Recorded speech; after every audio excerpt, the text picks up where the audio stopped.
48টি দেশ, 3 মহাদেশ, 1 ট্রফি। 2026 সালে বিশ্বকাপ ফুটবল ফিরছে আরও বড়, আরও বিস্তৃত আর আগের চেয়ে বেশি রোমাঞ্চ নিয়ে। যুক্তরাষ্ট্র, কানাডা আর মেক্সিকোর মাঠে শুরু হতে চলেছে গতি, গৌরব আর গর্বের মহাযুদ্ধ, যেখানে প্রতিটি পাস, প্রতিটি গোল হতে পারে ইতিহাসের মোড় গড়িয়ে দেওয়া মুহূর্ত। কে জিতবে এই সোনার ট্রফি? কে হবে নতুন কিংবদন্তি?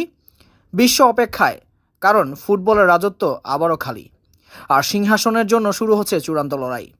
2026 সাল, ফুটবলের রাজমুকুট কার মাথায় উঠবে? 48টি দেশের মহারণে অনেকেই ফেভারিট, তবে সবচেয়ে শক্তিশালী দল হিসেবে একটি নামে ঘুরে ফিরে আসছে, সেটি হলো আর্জেন্টিনা। হ্যাঁ, বর্তমান বিশ্ব চ্যাম্পিয়নরা তাদের জাদুকর লিওনেল মেসিকে হয়তো নাও পাবে, কিন্তু তারা পাচ্ছে একটি গোছানো, পরিণত ও জয় আসক্ত দল, যেখানে আছে Enzo Fernandez, Julian Alvarez, Lautaro Martinez, যারা 2022-এ হিরো হয়েছিল। তারা এবার আসবে আরও ধারালো হয়ে। কোচ লিওনেল স্কলোনির অধীনে দলটির রক্ষণভাগ যেমন শক্ত, তেমনি মাঝখানে কৌশলের মিশেল।